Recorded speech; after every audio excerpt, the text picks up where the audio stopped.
제가 이 교회는 예전에 학교 홍보한다고 잠시 이제 지나갔던 기억이 있는데 오늘 이제 와서 직접 성도님들 보니까 일단 느낌이 밝다는 느낌이 있어요.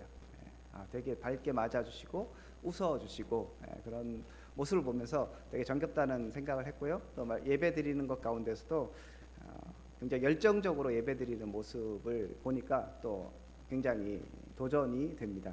오늘 말씀을 들으시면서도 하나님의 말씀을 온전히 듣고 깨닫고 그 말씀을 따라 사는 저와 여러분들 수 있기를 주님의 이름으로 축복드립니다. 아멘. 오늘 말씀은 예수님께서 자신이 이제 죽임을 당한다는 그 말씀을 하시는 장면입니다.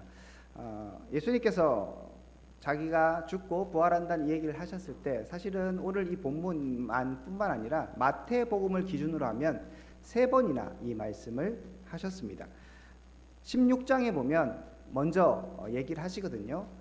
여러분 잘 아시는 것처럼 베드로가 주는 그리스도시요 살아계신 하나님의 아들입니다. 이 고백을 했을 때 예수님께서 비로소 제자들에게 자신이 죽게 될 것을 가르치셨다고 말씀합니다. 그리고 오늘 본문 17장에 나와 있고요. 그 다음부터 20장에 똑같이 말씀하십니다. 자신이 고난을 당하고 죽게 될 것이다 라고 말씀하셨습니다. 자, 이렇게 16장에 17장에 20장에 3번에 걸쳐서 말씀을 주셨습니다. 자, 3번 말씀하셨다는 얘기는 어떤 의미겠습니까? 예, 그렇죠. 역시 중요하니까 3번이나 말씀하신 거예요. 중요하기 때문에 강조하는 것이죠. 예수님께서 이 말씀을 왜 그러면 중요하게 생각하셨을까? 여러분 잘 아시는 것처럼 예수님께서 이 땅에 오신 목적이 무엇입니까? 병자를 고치기 위함이 아니죠.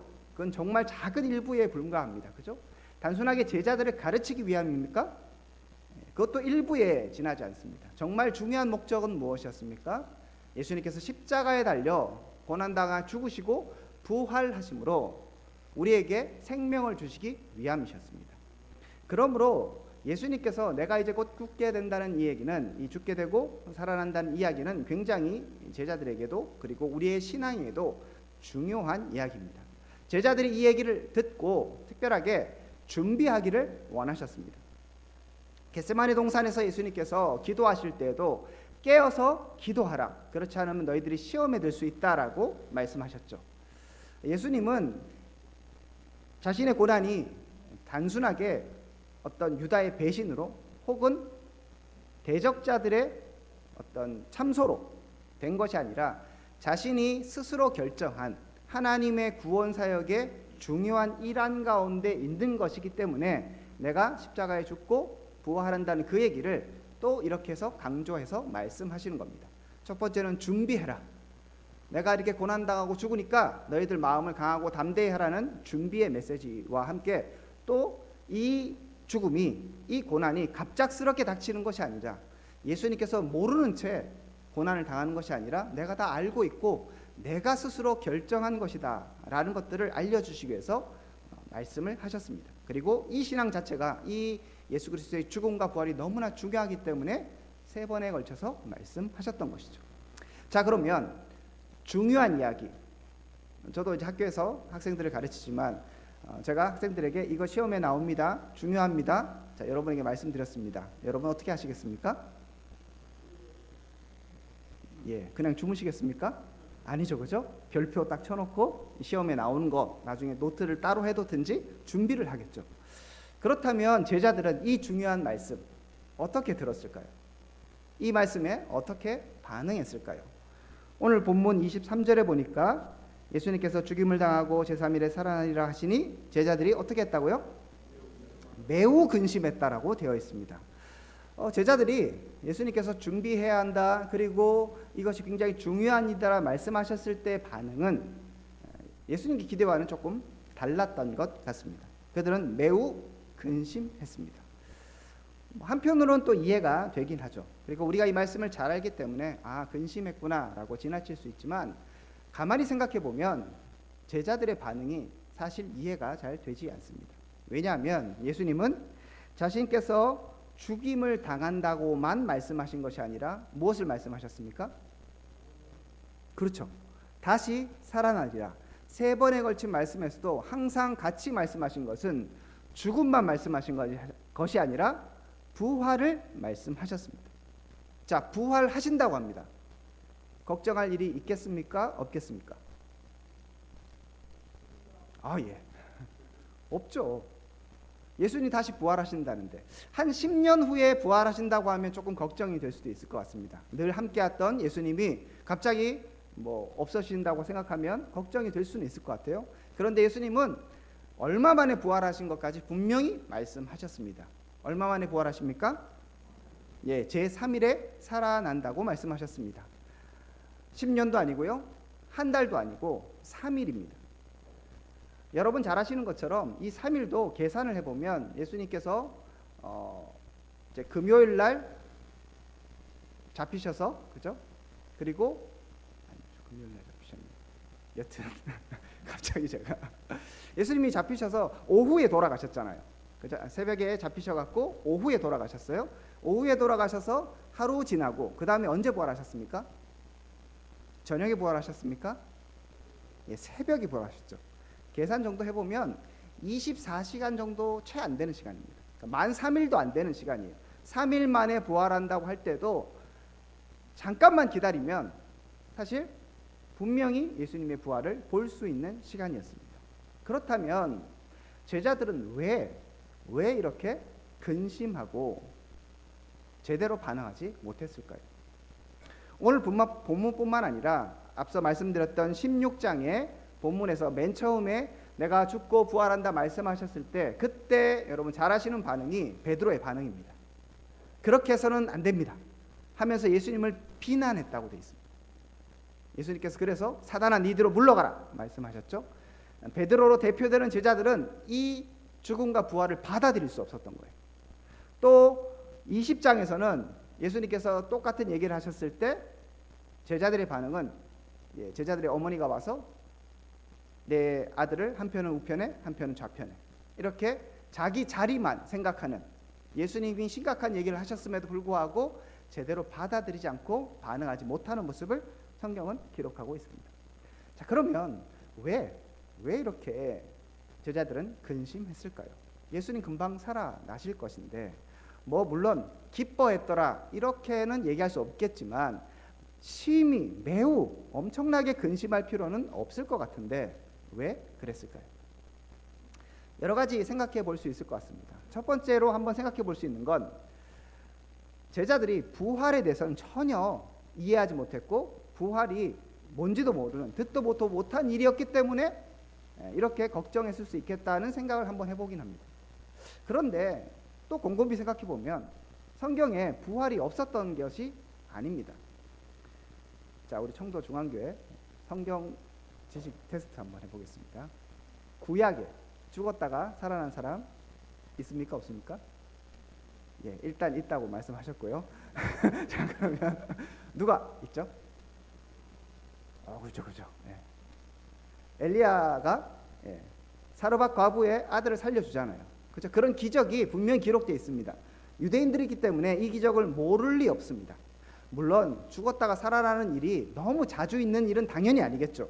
그래서 우리는 그것을 기적이라고 얘기하긴 하지만 하나님의 능력에 이것이 불가능한 일이라거나 그 다음에 전혀 듣도 보도 못한 일도 아닐 것입니다. 구약이니까 너무 오래됐다고요? 그러면 예수님 당시에는 예수님은 이런 기적을 일으키지 않으셨을까요? 일으키셨습니다. 대표적인 예가 그렇죠. 나사로. 예수님께서 나사로를 살려주셨잖아요. 물론 나사로는 아마 시간상으로 보면 요 뒤에인 것 같습니다. 그래도 그 앞에 보면 예수님께서 죽었던 자들을 살린 기적들이 분명히 있습니다. 달리다굼 하면서 아이를 일으킨 적이 있죠. 그죠? 그거 제자들이 다 봤습니다. 함께 봤어요. 그러니까 죽은 자가 다시 살아난다는 게 제자들에게 전혀 듣도 보도 못한 일은 아니었던 것이죠. 분명히 알고 있었고 예수님이라면 그런 기적을 행할 수도 있는, 워낙 엄청난 기적들을 많이 행하셨잖아요. 그래서 제자들이 부활을 몰랐기 때문에 이렇게 예수님의 말씀에 근심했다라고 얘기할 수는 없는 것 같습니다. 그러면 아무리 생각해도 저는 제자들이 이렇게 근심한 이유는 말씀을 듣지 않았기 때문입니다. 말씀을 안 들은 거예요.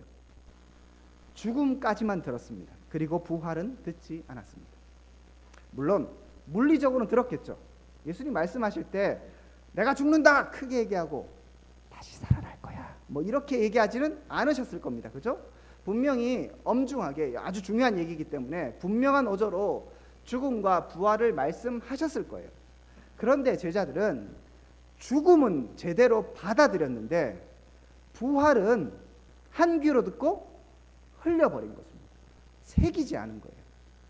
제가 왜 이렇게 얘기하는가 보면 예수님께서 돌아가셨을 때 예수님의 시체를 이렇게 하기 위해서 마리아가 빈 무덤에 갔다가 부활하신 예수님을 만났습니다. 그죠?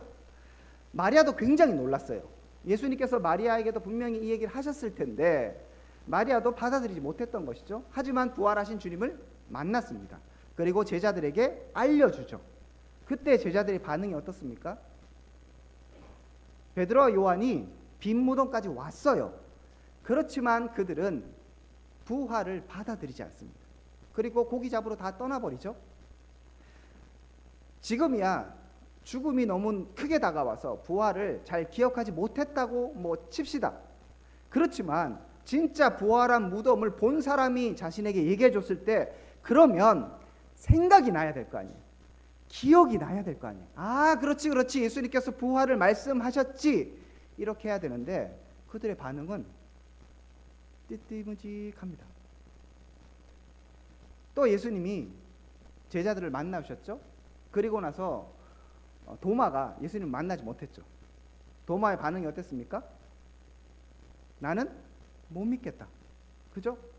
아니 다른 사람들이 만난 사람들이 많아요. 그리고 예수님께서 이미 부활을 미리 말씀해 주셨습니다. 그러면 도마가 마리아의 얘기는 잘 못 들어도 같은 동역자였던 제자들이 우리가 만났다고 얘기하면 아 그렇지 예수님께서 그 말씀 하셨지 기억하는 게 정상 아니겠습니까? 그런데 도마는 안 믿겠다고 단호하게 얘기합니다. 이런 상황을 볼 때 제자들은 예수님의 말씀을 듣지 않은 거예요. 마음속에 새기지 않은 것입니다. 하나님의 말씀이 너무나 중요한 말씀이었는데 그렇게 말씀하시던 말던 자기가 듣고 싶은 것만 듣고 더 중요한 어떻게 보면 죽음이 중요한 게 아니라 부활이 더 중요한데 더 중요한 얘기는 듣지 않은 것입니다. 우리도 사실 마찬가지거든요. 저도 학생들 가르칠 때 뭐 레포트 언제까지 내라 혹은 뭐 레포트에 이렇게 해야 된다고 항상 공지를 합니다.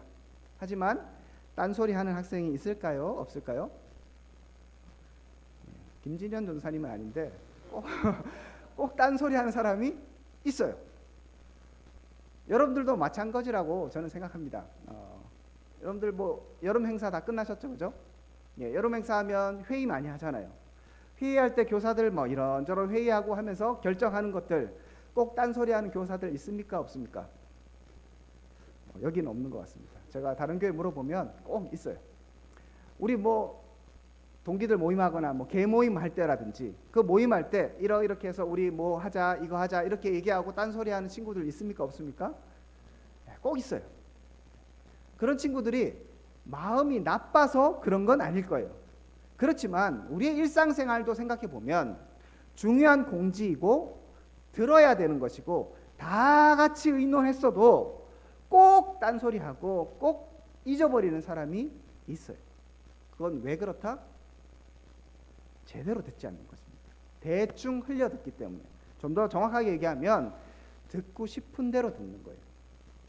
자기가 듣고 싶은 대로 나에게 느껴지는 대로 듣기 때문에 그 상황을 제대로 인식하지 못하는 것이죠. 일상생활에서는 그럴 수 있다고 칠 수 있습니다. 하지만 하나님의 말씀을 들을 때 내가 듣고 싶은 대로 나에게 느껴지는 대로 내가 원하는 대로 듣는 것은 있을 수 없는 것입니다. 믿음은 무엇에서 납니까? 믿음은 들음에서 난다고 성경은 기록합니다. 들음은 하나님의 말씀으로. 하나님의 말씀을 제대로 듣지 않으면 믿음은 자라날 수 없습니다. 여러분 한번 돌아보십시오. 우리의 믿음이 혹시 멈춰 있다면 혹시 이 중에서 내가 옛날에는 소식적에는 나도 학생 때는 회장도 하고 저 그런 사람 많이 봤거든요. 나도 옛날에 열심히 교회 다녔는데 그게 뭐가 중요합니까? 지금 내가 하나님 앞에서 어떻게 살고 있느냐가 중요한데 왜 과거의 신앙에 머물러 있죠? 어찌 보면 우리가 말씀을 들어야 하나님의 뜻을 깨달아야 하나님의 뜻을 이해해야 잘할 수 있는데 그 말씀을 듣는 것을 멈춰버렸기 때문은 아닌가 생각해 봅니다. 좀 더 정확하게 얘기하면 내가 듣고 싶은 말씀은 이만큼 들어서 거기까지는 성장한 거예요. 그 다음에 주님께서는 더 다른 것들을 말씀하시죠. 오늘도 본문에서 고난도 말씀하시고 부활도 말씀하십니다. 주님께서 좋은 것도 얘기하시지만 헌신도 말씀하실 때가 있죠. 주님께서 구원을 말씀하시기도 하시지만 그 구원을 위해서는 회개와 자신의 죄가 무엇인가를 깨닫는 것이 필요하죠. 천국도 중요하지만 지옥도 중요한 진리인 것이죠. 우리가 혹시 하나님의 말씀을 처음부터 끝까지 정확하게 하나하나 제대로 들어야 하는데 그렇지 않고 듣고 싶은 것만, 들리는 것만, 느껴지는 것만 듣고 있는 것은 아닌가 돌아봐야 합니다. 제자들은 너무나 중요한 이 부활의 소식을 듣지 않았습니다. 마음속에 새기지 않았던 것이죠. 오히려 이 말씀을 기억했던 사람들은 제자들이 아니라 바리새인과 서기관들, 대제사장들이었어요. 예수님께서 평소에 이 말씀을 여러 번 하셨겠죠? 성경에 기록된 것만 3번인데요. 그래서 예수님을 대제사장들과 서기관들이 죽이고 난 후에 기억했습니다. 그가 살아있을 때 분명히 자기가 3일 만에 부활한다고 얘기했다. 그들은 기억한 것이죠. 그래서 어떻게 합니까? 무덤을 지키게 했습니다. 혹시 부활 자체를 믿지는 않았지만 그 말을 들은 거예요. 그리고 기억했습니다. 그리고 자기들의 방식으로 그 말씀에 반응한 것이죠. 이렇게 예수님을 죽인 사람들, 예수님의 대적자들은 예수님의 말씀을 들었습니다. 꼼꼼히 들었어요. 그들은 꼼꼼히 듣고 예수님을 어떻게든 잡으려고 했었죠. 그런데 정말 하나님의 말씀을 들어야 하는 예수님이 가르치고 싶었던 제자들은 주의 말씀을 정확하게 끝까지 세부적으로 듣지 않았던 것이죠. 그래서 그들은 이렇게 올바르지 않은 반응을 했던 것 같습니다. 저는 여러분에게 축복합니다. 하나님의 말씀을 정확하게 듣기를 축복드립니다. 하나님의 말씀이 여러분 가운데 정확하게 들려질 수 있기를 축복합니다. 이렇게 들어서 믿음이 성장할 수 있어야 합니다. 혹시 여러분들 올 초에 내가 올해는 성경 통독하리라 하면서 창세기 읽고 레위기에서 좌절하신 분이 계십니까? 여러분 어렵다고 안 듣는 것도 안 되는 거예요. 그럼 레위기는 하나님 말씀 아닙니까? 요한계시록은 하나님 말씀 아닙니까? 복음서만 하나님 말씀이고 창세기만 더 빛나는 하나님의 말씀입니까? 아닙니다. 모든 것이 하나님의 말씀이죠. 그런데 우리는 내 기분대로 나이가 느껴지는 대로 나에게 쉬우면 잘 듣고요. 좀 어렵고 좀 더 이해하기 위해서 공부도 좀 해야 되고 더 노력해야 되는 것은 모르겠다. 이렇게 멈춰버릴 때가 너무 많습니다. 이런 태도가 바로 오늘 제자들의 태도일 수 있는 것이죠. 여러분 이렇게 예수님의 말씀에 반응했기 때문에 제자들은 정말 더 중요한 것들을 놓쳐버리고 오히려 근심하지 않아야 될 때 너무 근심했고요. 그리고 그렇게 쓸데없이 에너지를 낭비한 것입니다. 베드로 보십시오.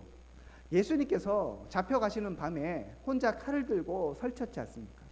물론 베드로의 그 마음 저는 예수님을 사랑하는 마음이라고 생각합니다. 하지만 베드로는 내가 잡혀가야 한다, 내가 죽어야 한다는 예수님의 말씀을 듣지 않은 거예요. 예수님이 뭐라고 말씀하시든 예수님은 잡혀가면 안 되는 거예요.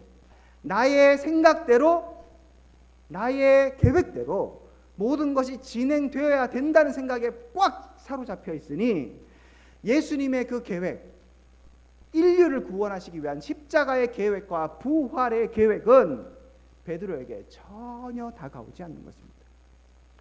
여러분 안에 무엇이 있습니까?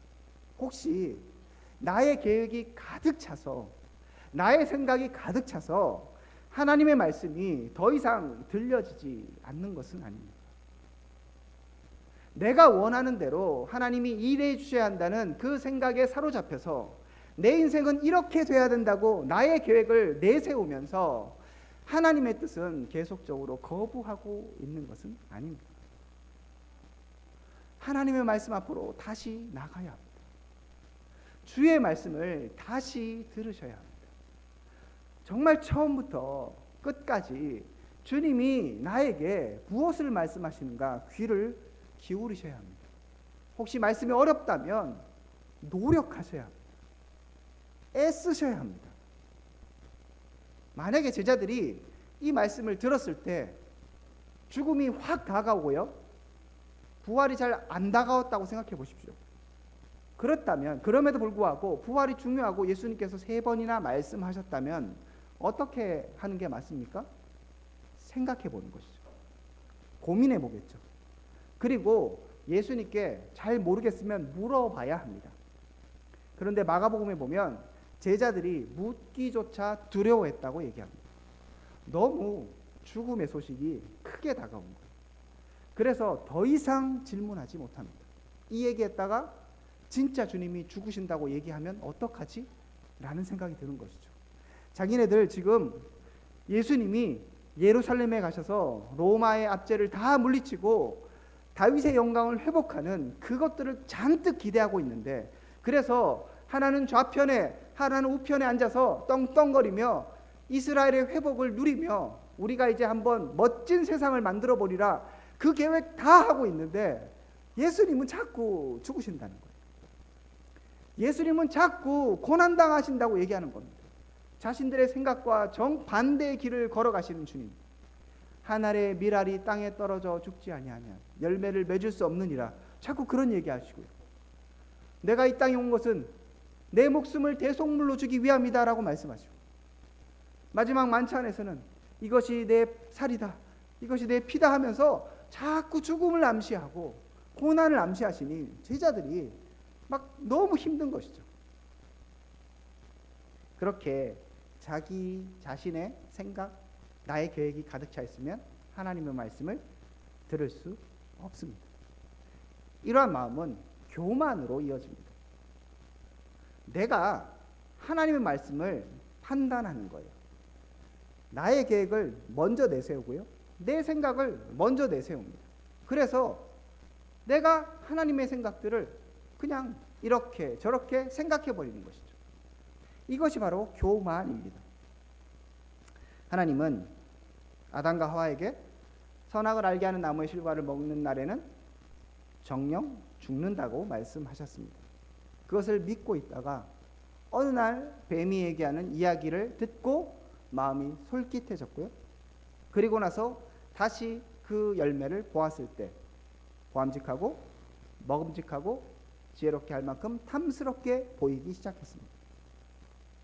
하나님의 말씀을 거부하고 내 뜻대로 하려는 생각, 그것이 바로 교만이죠.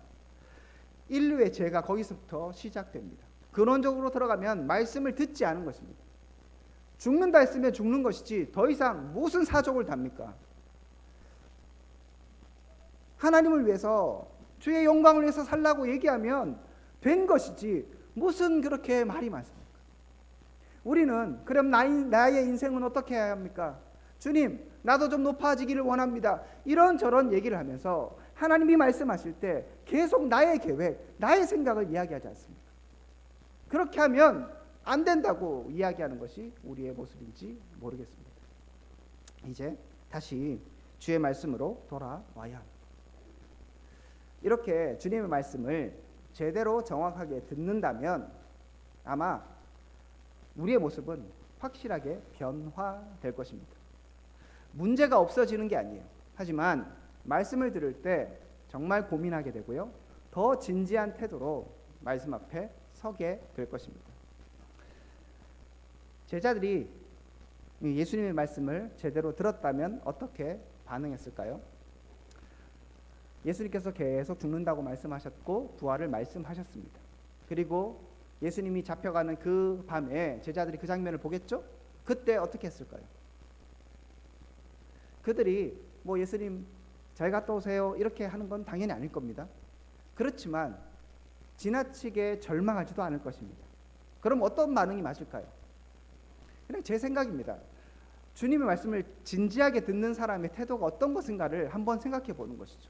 주님이 그렇게 일하실 때에 그 모습을 보며 다 이해할 수 없지만 주님이 말씀하셨던 그 시간이 바로 시작되었구나, 주님의 고난이 시작되었구나 하면서 정말 겸허한 마음과 주님이 나의 죄를 위해서 이렇게 십자가를 지시는구나 생각을 하게 될 것입니다. 그 생각을 하기 위해서 말씀으로 돌아갈 거예요. 이사야에서 예언되었던 어린 양의 비유라든지 그런 예언의 말씀들을 다 생각하면서 이게 바로 그런 말씀인가 하면서 말씀으로 다시 더 돌아가게 되겠죠. 주님이 십자가에 달리는 그 모습을 보면서 엘리 엘리 라마 사박다니 나의 하나님 어찌하여 나를 버리셨나이까 애통해하시는 예수님의 모습을 보며 저 자리가 나의 자리인데 주님이 나를 대신해서 십자가에 달려 돌아가시는구나 하며 같이 애통하면서 그 십자가를 바라볼 것입니다. 하지만 주님은 부활하신다고 말씀하셨잖아요. 그분은 정말 죽으셨고요, 무덤에 들어가셨습니다. 절망적인 순간이지만 제자들은 주님의 부활의 소식을 믿고 기대하며 그 무덤 앞에서 주님을 기다리지 않겠습니까?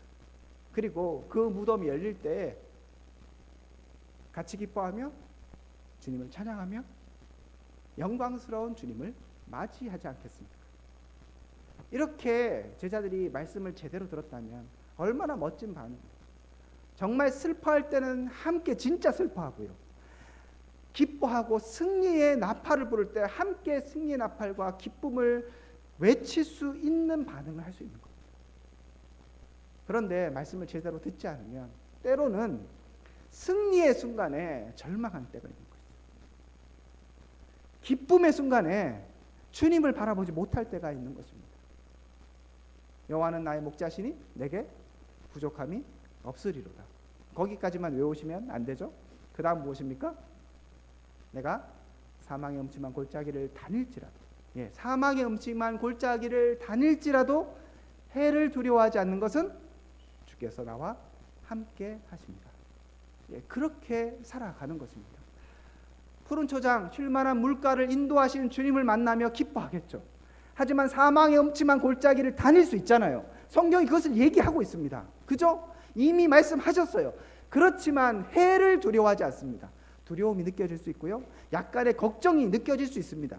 그렇지만 해를 두려워하지 않는 것은 그 목자 되신 주님이 여전히 사망의 음침한 골짜기에서도 나와 함께 하시기 때문이라.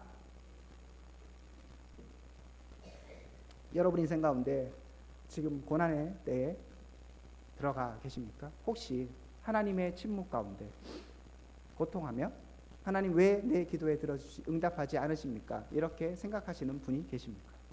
다시 말씀 앞으로 돌아가 보십시오. 내가 놓친 부분이 무엇인가? 내가 받아들이지 않으려 했던 그 말씀이 무엇인가 점검해 보시기를 축복합니다. 그러면 보일 수 있어요.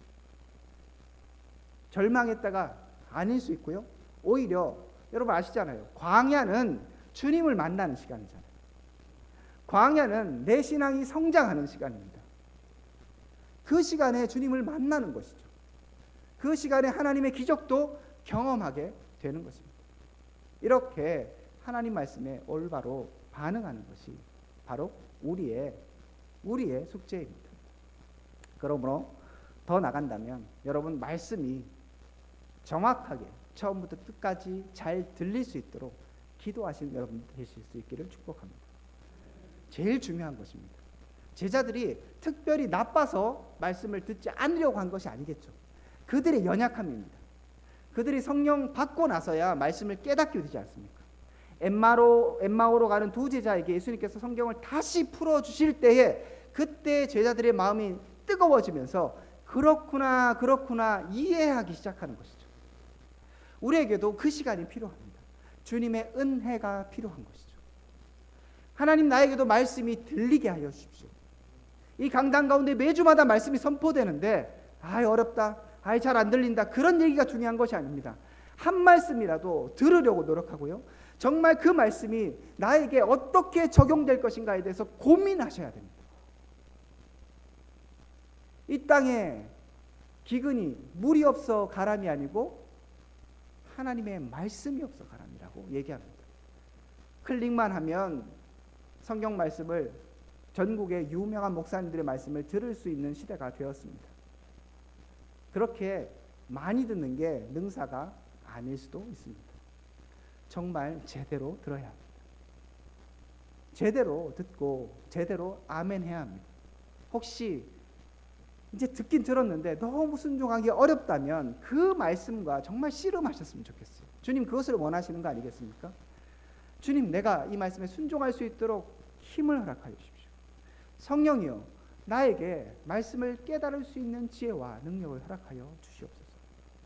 그렇게 주 앞에 나간다면 주님이 정말 기뻐하시는 기도 응답하실 줄 믿습니다. 더 나아가서 이 청도 중앙교회 찾아오는 하나님의 백성들이 다른 것이 아니라 주의 말씀을 들을 수 있었으면 좋겠습니다.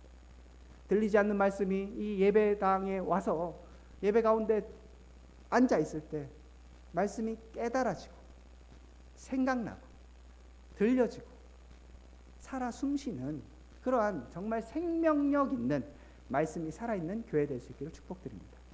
그래서 청도 땅을 변화시키고 민족과 열방을 변화시키는 귀한 교회로 성장할 수 있기를 주님의 이름으로 축복드립니다. 같이 기도하겠습니다.